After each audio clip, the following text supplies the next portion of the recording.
Welcome back, boys and girls, to another lesson with Miss Brown. We are going to continue our somewhat of a unit on figurative language. So remember, figurative language is a language where you can use words and phrases to help make your writing more interesting, more vivid, more imaginative. Whoever's reading your work, whether it be a poem or a short story, will be more excited and have a picture in their head. So last time we looked at similes and metaphors. Today we're going to be looking at onomatopoeia and personification. So this is the word onomatopoeia. Grab your writing books and let's get ready to head up. You can put this title, onomatopoeia. And what I always like to do when I think of remembering what the different figurative terms mean is I like to make some mental images or some actual picture images. So the one that I have for this word is, can you tell what this is, Olivia? A pig snout? It's a piggy snout. And the reason why I have a piggy snout here is because when I was learning onomatopoeia, when I was, I think, in high school, we didn't have to learn it in primary school, but onomatopoeia deals with sound. So I thought of a pig, and what sound do pigs make? Oink. Oink. So pigs make the sound oink. So this little piggy snout helps remember. And if you look at how to spell onomatopoeia, you have the two O's in the end, and it looks kind of like a piggy snout. I saw it anyway. All right, so onomatopoeia, what is the definition? You want to read it for me, Liz? A word that names a sound, but also sounds like that sound. So onomatopoeia is a word that names a sound, but it also sounds like that sound. So I told you to think of the piggy snout, and the sound that pigs make is oink. So this is an onomatopoeia word. It's pigs oink. All right. So I have two boring sentences here. The first one is, we roasted marshmallows over the fire. The second boring sentence is, the rain fell into the gutter. At this point, I want you to put me on pause to write down the title, draw the little piggy snout, write the definition of onomatopoeia, and then write the two boring sentences. I'm going to make them a little bit more exciting.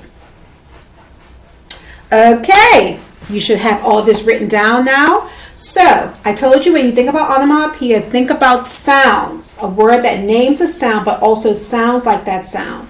So this is our plain, boring sentence, ordinary. We roasted marshmallows over the fire. Think about something we can say about the fire that will make it more interesting. Okay, so what I'm going to put is, I'm going to think about the sound that fire makes. Do you know what sound fire makes? If you have a fireplace or if you ever roasted marshmallows? Livy, do you know? Like whoosh. So Livy said whoosh. I was thinking more of crackle. Like a fire might, if you have wood, the fire might crackle. So I'm going to make this sentence, I'm going to spice it up a little bit. Okay, so I wrote the exact same sentence, except I added the word crackling. So this is my onomatopoeia word. So instead of we roasted marshmallows over the fire, I have we roasted marshmallows over the crackling fire. Just makes it sound, gives you more of an image. It makes it sound a little bit more interesting. Next, the rain fell into the gutter. Yep, that happens. It actually falls into the gutter. But there's a word that we can maybe use to make it sound a little bit more exciting. Maybe just get a picture of what it looks like. So, any ideas of what word we can maybe use to describe how it fell? You got anything, Olivia? The rain fell. Wait. The dripping rain fell into the gutter. Okay, so Olivia said dripping. I was thinking of the word trickled. Okay, rain can kind of trickle. So dripping is kind of like an onomatopoeia word, but I was thinking of the word trickle. So I'm going to show you what that looks like. Okay, so instead of the rain fell into the gutter, I modified it and gave you an onomatopoeia word, a sound word. The rain trickled. Okay, can you just imagine what's like trickle, trickle, trickle? Trickles down right into the gutter. Okay? All right, so these are just a few examples, but right now I'm going to write down some more examples of onomatopoeia words that you can practice using. So here are a few more onomatopoeia examples. So we have drizzle, chatter, like your teeth might chatter, squeal. What might squeal? A mouse. A mouse, a child, squeal. Crunch, leaves when they are kind of crispy, when they're dried out from the sun, they might crunch under your feet. Clang, maybe pots and pans might clang. Whiz, if somebody sped past you, they whizzed past you. Chirp, A small animal might chirp, or a small child might chirp, chirp to make their voice heard. Snarl. If somebody has an attitude and they're kind of grumpy and you ask them something, what do you want? She snarled. Poof! Something might disappear. And clink. Maybe my earrings might clink as I swung my hair from side to side. So these are just ways that you can make your writing more interesting. All right, ready for one more? The last figurative language that we're going to be looking at today is personification. And Livy, do you see any words inside of that word personification? Let's see if you see it. You see Person. Person. So whenever I think about the meaning of personification, I always think about this word person, because the definition of personification is when you give inanimate, and if something's inanimate, it's not alive, it's not living. So when you give inanimate objects, non-living objects, human behaviors, feelings, or actions. So if you make something that's not alive act like it is alive and it can feel and it can behave, this is called personification. All right? So I have 4 sentences here. Let's look at the first sentence. The first sentence says, the candle danced in the dark. I'm going to put my paper up just to block it so it's not too much information. Okay, is that a bit better? I don't want to overwhelm you. All right, so our first sentence is, the candle danced in the dark. So look at this sentence. What is the inanimate, non-living object? What is the inanimate object? Livy? The candle. Okay, the candle. A candle's not alive, right? So this is our object. So we're going to personify it. We're going to make this object have some living characteristics. So the candle danced in the dark. What is the behavior, the feeling, the action that it's doing that's like what a human would do or what a person would do? Dance. It danced. I even put it in red. So the candle danced in the dark. Can a candle really dance? No. A candle's not alive, so it can't dance. But if you've ever seen a candle burn, it kind of flickers, kind of moves from side to side with the wind and the oxygen all around it, and it kind of looks like it's dancing. All right, so just instead of saying the candle was burning, that's kind of dull, the candle danced in the dark is a little bit more exciting. All right, next one. Okay, let's look at this second sentence. The hurricane pounded the house. So, boys and girls out there, what is the object being personified? What is the object that is inanimate? It's not alive. What's the object? The hurricane. The hurricane. A hurricane's not alive. What is the behavior, feeling, or action that the hurricane is doing? It pounded the Pounded. house. So it's like boom, boom, boom, boom, boom. Does a hurricane really do that? No, but when you're inside your house and your house is shaking and your roof feels like it's going to come in, it feels like somebody is pounding against your house. It feels like somebody's beating your house up. So that's what the hurricane is doing. We personified the hurricane. All right, so now you're going to have some practice. So I want you, if you haven't already, put me on pause to write the title of personification, the definition. You can write these 2 example sentences, and you're going to have some practice sentences. Come out your way. Okay, so now you're going to have some practice on your own. So I want you to write number 3, because I haven't put anything in red yet, so you don't know what the answer is going to be. I can see that news travels quickly. So I want you to write that sentence. So put me on pause so you can write the sentence, and then we're going to go over what the answer should be.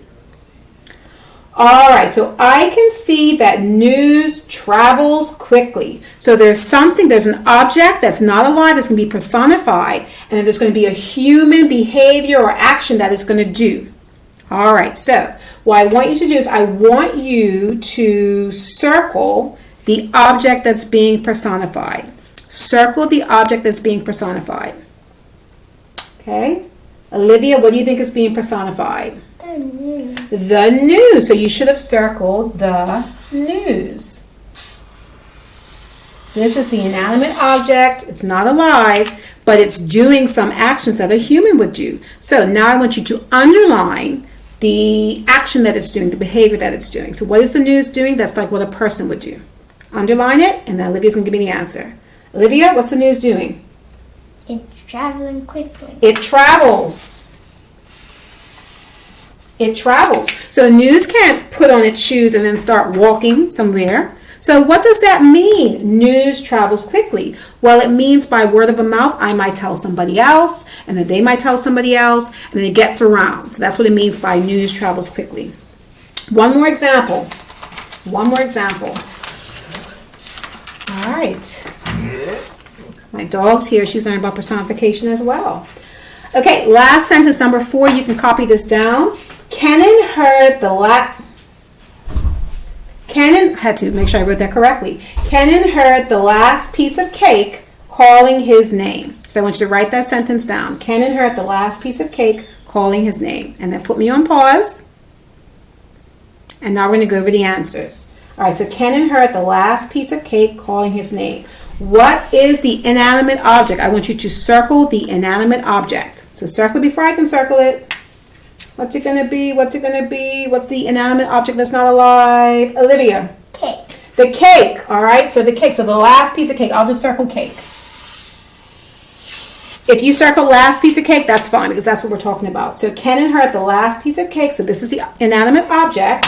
And what is it doing? What behavior is it doing? I want you to underline that behavior that it's doing. Did you get it?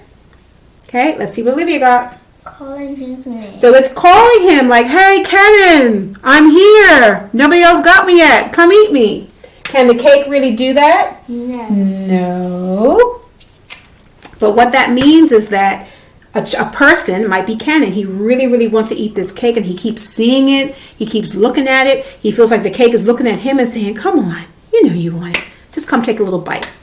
So this, if you were going to be reading a story, it's much more interesting to read it with some figurative language than just a plain story, just a flat story. Okay? All right, so does that make sense? Onomatopoeia, personification. Now you're going to do some practice. Okay, so on this sheet that I gave you to take home, you can turn to this longer page that says onomatopoeia.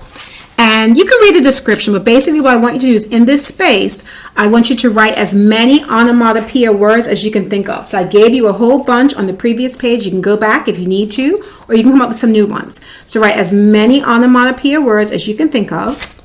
And then below, there are 3 lines for you to write sentences. Write 3 descriptive sentences that contain at least one example of onomatopoeia in each. So just the same way that I gave you some examples of onomatopoeia, I want you to write 3 sentences, your own, not mine, 3 sentences using onomatopoeia. All right. On the other page, we have some personification practice. There are 5 sentences. I want you to read each sentence and then circle the object, inanimate object being personified. And then next to it, you can write what you think it means. So they're using this figurative language, this personification, but what exactly does it mean? All right. There's a second activity. It says change the word in parentheses to words that would describe a human's actions. So, for example, number 2 says the leaf fell from the tree. What's a word that you can use instead of fell to make it sound more interesting? And then below, one more little activity. It says use the list below to write a poem about nature. Choose a word from list A. Next, choose a word from list B. Write it next to column A. So they give you an example. So they have some words on list A, some words on list B. The example they gave, a flower listens. A flower can't really listen, but if you were writing a poem, it can kind of make sense a bit. The flower listens to the wind singing a song. Okay? And then if you want one more activity to do, if you feel very comfortable with similes, metaphors, and personification, there are 9 sentences here. And all you have to do is identify if the sentences are similes, just write an S, metaphor, write an M, personification, write a P. So the first one is he is like a monster when he plays sports. Would that be a simile, a metaphor, or personification? Okay. And that is it. So we're moving right along. Today's lesson was a little bit longer, but I hope that it all makes sense. If it doesn't, just go back and listen to it again. So this is just introductory to figurative language, but I hope that's going to be helping you in your writing to be more developed writers. All right, so I will see you next time. Enjoy the rest of your day. Bye. Thank you for your help, Olivia.